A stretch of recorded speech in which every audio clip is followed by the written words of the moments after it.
Docteur Benadic, Bonjour, bonjour Ce à matin, tous. vous allez nous parler des douleurs thoraciques.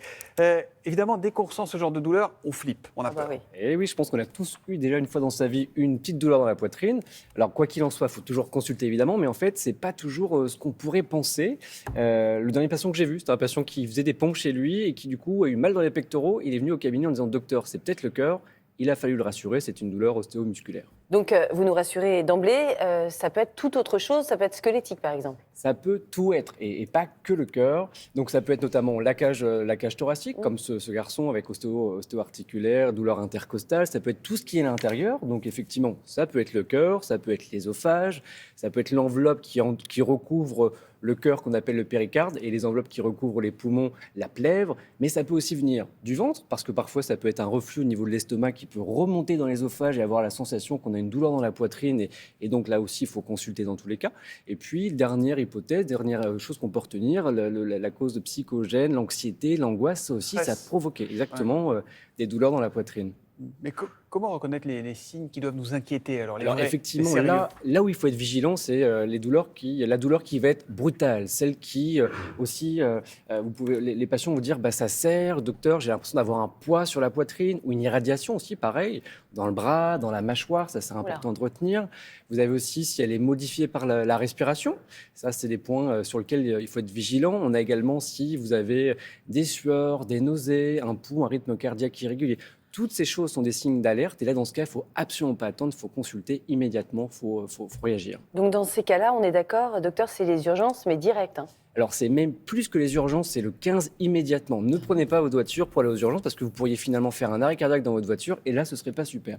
Donc, on appelle le 15, il se déplace au domicile. Enfin, on fait un petit bilan, vous savez, il y a une petite régulation. Ou le 112 d'ailleurs, non ? Oui, 15 ou 112, effectivement. Il y a une petite régule au téléphone et puis, si besoin, on vous adresse directement chez vous, donc une équipe médicale.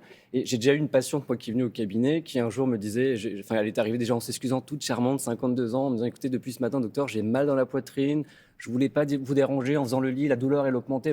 Finalement, on a dû faire le 15 au cabinet. Elle était en train de faire un infarctus du myocarde et tout va bien, elle va très bien. Mais dans ces cas-là, vous ne pouvez pas intervenir ? Il faut vraiment En fait, moi, je ne suis pas vraiment équipé, c'est-à-dire on peut faire un électrocardiogramme, mais c'est une prise en charge médicale urgente. Donc voilà, le 15 peut venir et lancer les moyens si nécessaire. L'urgence vitale, c'est toujours le cœur ? Non, l'urgence vitale, il y a différentes choses. Ça peut être l'enveloppe qui entoure le cœur, ce qu'on appelle le péricarde, ça fait une péricardite. Effectivement, le cœur, quand une artère est bouchée, c'est un infarctus du myocarde. Ça peut être également une embolie pulmonaire. Donc là, c'est plutôt au niveau des artères du poumon. Et ça peut être aussi l'aorte qui se dissèque. On parle de dissection aortique. Julia, vous n'avez pas prévu de reprendre médecine prochainement, des études ? Non, surtout pas, parce que j'ai trop peur. C'est de vrai ce que vous me racontez, c'est très flippant quand même. Alors nous, quand on est étudiant en médecine, on a un moyen mémotechnique pour pas oublier les urgences. C'est le mot pied pour péricardite, infarctus, embolie pulmonaire et dissection aortique. Et avec tout ça, on peut rajouter une douleur qui pourrait arriver au niveau des poumons, le pneumothorax. Qu'est-ce que vous entendez par dissection aortique ? En fait, c'est comme une déchirure de l'aorte.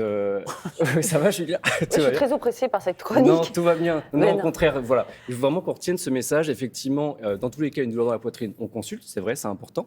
Tout ne vient pas du cœur. Et au moindre doute, le médecin. Et si vraiment vous avez les signes d'urgence dont on a parlé il y a quelques minutes, c'est le 15 ou le 112. Mais s'il n'y a aucun symptôme d'urgence et qu'on est très flippé, on peut quand même aller voir son médecin. Voilà, s'il n'y a pas ces symptômes d'urgence, on va voir son médecin assez rapidement parce qu'en fait, ça peut être quelque chose qu'on peut mettre. Par exemple, quand je vous parlais du reflux gastro-œsophagien, on met un traitement, le reflux s'arrête et la douleur disparaît.